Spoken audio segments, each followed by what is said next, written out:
We grow up thinking that we'll have close friends forever. As kids and teenagers, making friends is basically automatic because your parents have friends and they have children and you're automatically gonna meet those. And then you go to school, or later maybe you go to university or college and you're gonna meet a ton of other students there. As a kid I always thought, how come my father and so many other adults don't have any close friends? But as we get older, all of a sudden one friend decides to move away, another one starts family, and with another one your interests just naturally drift apart. And just like that, your social circle gets slowly thinned out. You know, and with everyone being busy with their jobs and oftentimes a relationship, the same people that you hung out all day, every day in the past, all of a sudden you don't see them anymore. And if you want to see them, then you probably are the one who has to invest all this energy into it. As you walk the streets by yourself and you pass by restaurants and cafes and bars, you see groups of people sitting there, you know, talking to each other, laughing, sharing a meal, sharing drinks. You can't help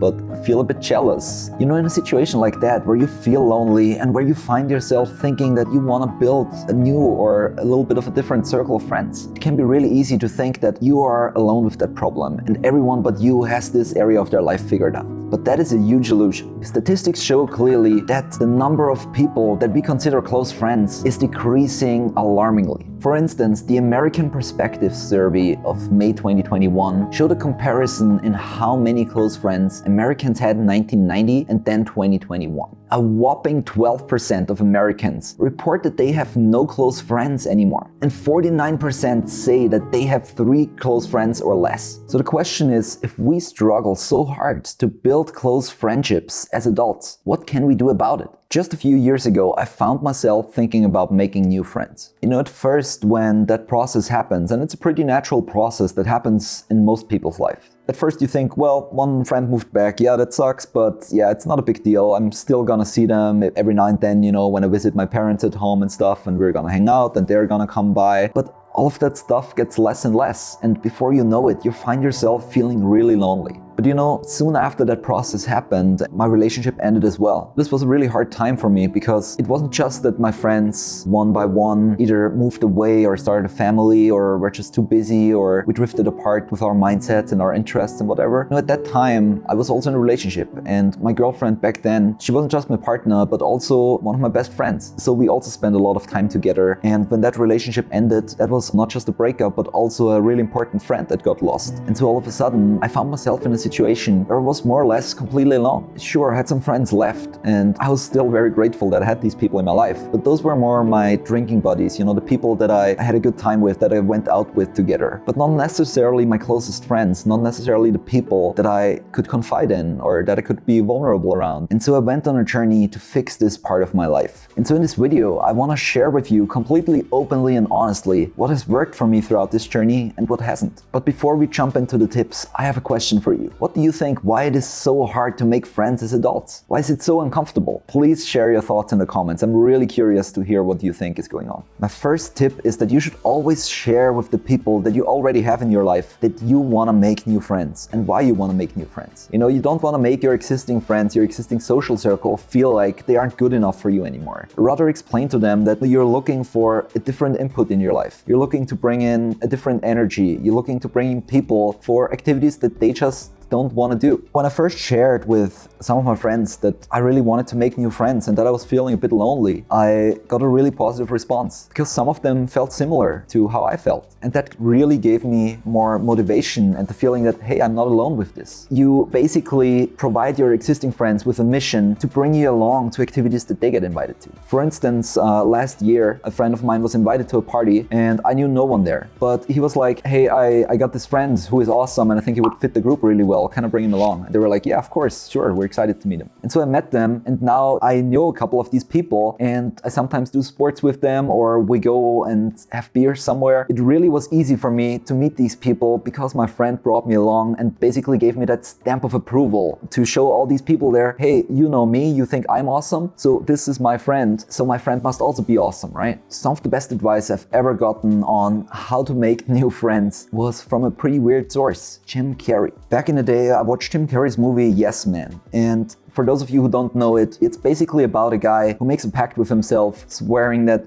he will always say yes to everything that is proposed to him from now on. And his life changes completely because of that. I tried a little bit of a light version of what is shown in Yes Men. Of course, it had to be somewhat reasonable for me. I didn't just say yes to stupid things. So often in life, we think that, oh, I'm not in the mood for this, or oh, I don't have the energy, or any other excuses like that. But then when you do the activity, all of a sudden you find yourself really liking it. I mean, so many of us go to the gym, right? How many times have you felt like, oh, I don't feel like going to the gym? But then once you are on your way back home, you're like, oh my God, this was so great. Best decision ever that I went. That's why I found it really helpful to push myself with this simple rule. If a friend called me and said, hey, you want to go out tonight? And I felt really tired, I said yes. And when a friend asked me, hey, so you want to go and go for a run at 7 a.m. in the morning? It's like, oh my God, I can't wake up that early. Like, I'm really not an early riser. But yes, I'm in. And you might think that you don't get a lot of situations like that where someone invites you to something, but I guarantee you, there are so many situations that we don't even notice where you can say yes. For instance, the other day I went to a park and I just watched people play beach volleyball for a while. I was just there for a few minutes and didn't even want to play. I didn't bring any gear whatsoever. And all of a sudden,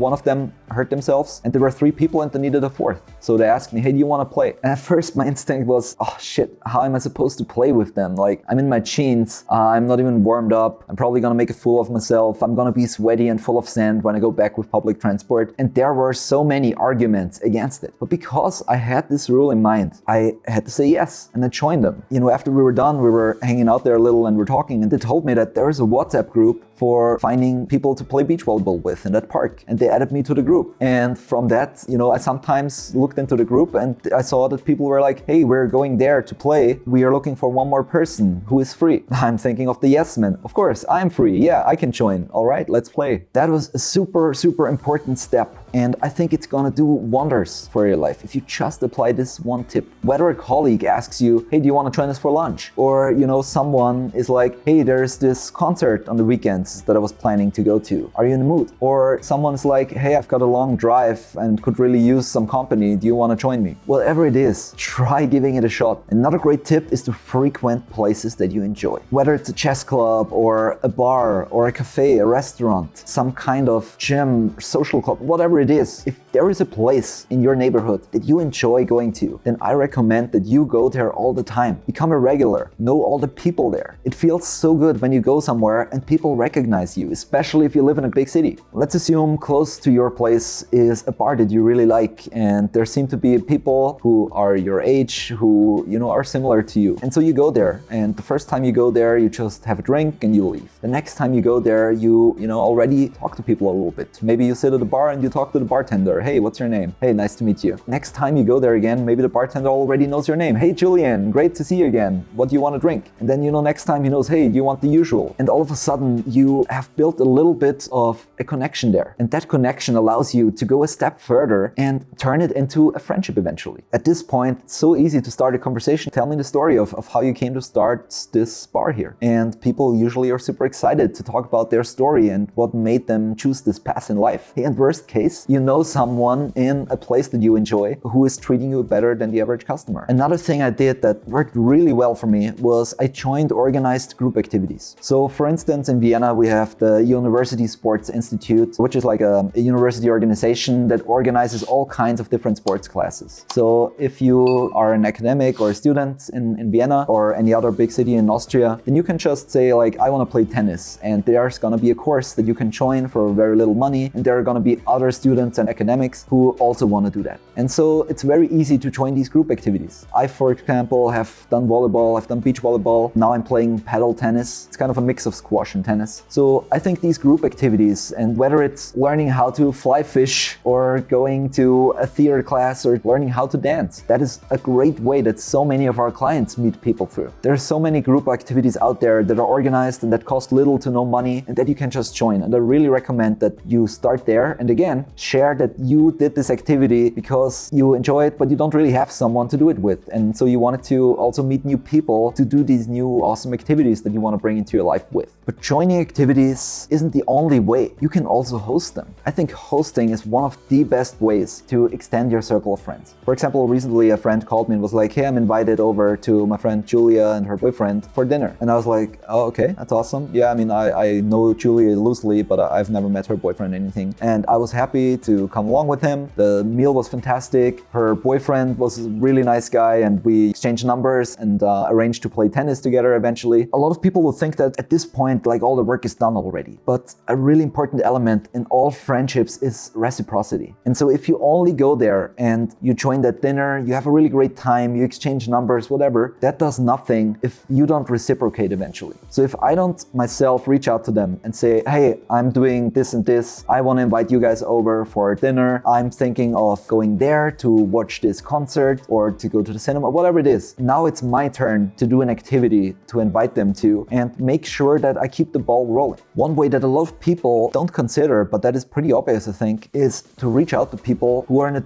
similar field of work and connect with them. Ask them about things that you admire about their work. Ask them to join you for passion projects. For example, I met my business partner and good friend Nick years ago when I just wanted to do seminars around the globe. I just wanted to combine learning with vacation. And I presented that idea to him and I was like, hey, I like your stuff that you put out there. I really enjoy your content. I think we're kindred spirits, but I'm thinking of this idea. Are you interested in doing something like that together? And that was the first step towards a fantastic partnership and a great friendship. And that wasn't all of it. Through our work and through the project we did together, we met so many other people and built an international circle of friends. So now if I go to England or to Spain or Portugal or Australia or Singapore or the US, almost any place on earth, I have someone that I know who I can stay with, who can show me around, who can give me the local tour. And that is such a great feeling. When we talk about friendships, we have to keep one thing in mind. A friend doesn't have to be the perfect fit for any activity in your life. For example, you can have friends that you go out with. You can have friends that you do sports with. You can have friends that you talk about deep philosophical topics with. And those people don't have to be the same people. It's totally fine to have someone who you really have a great time with every time you go out together. But then it's maybe not as great as a fit for opening up and being vulnerable with that person and talking about your deepest insecurities. Maybe you have another friend for that. And so I've found that it's much easier to find people for certain activities and for certain aspects of your personality than it is to find people who are a fantastic fit for everything, that you do everything with. Another fantastic tip that might not be as obvious is reactivating old friends. All of us have people in our lives that used to get along with really well, but haven't talked to in a long time. And I think reaching out to these people, talking to them, asking, hey, what's your situation? How have you felt? Has it been similar for you? I find myself wanting to build a new circle of friends. How do you think about that? I did that recently with a friend who moved to Germany, and I only see him once a year, if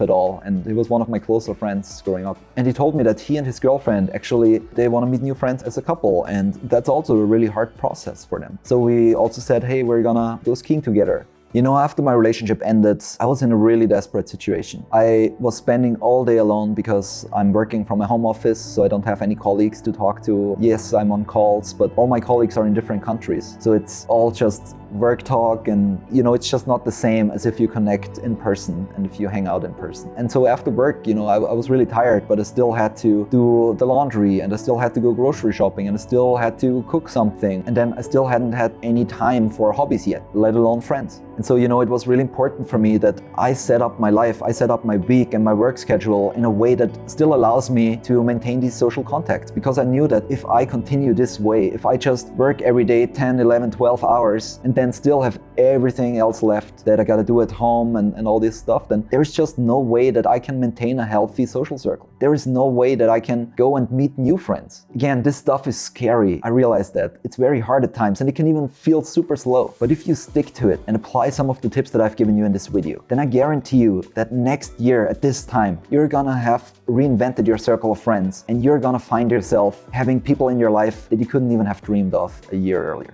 Hey, so if you want to make new friends, but you feel kind of nervous to just walk into a new venue and talk to people there, then I really recommend that you check out this fantastic video that my business partner Nick Notice did.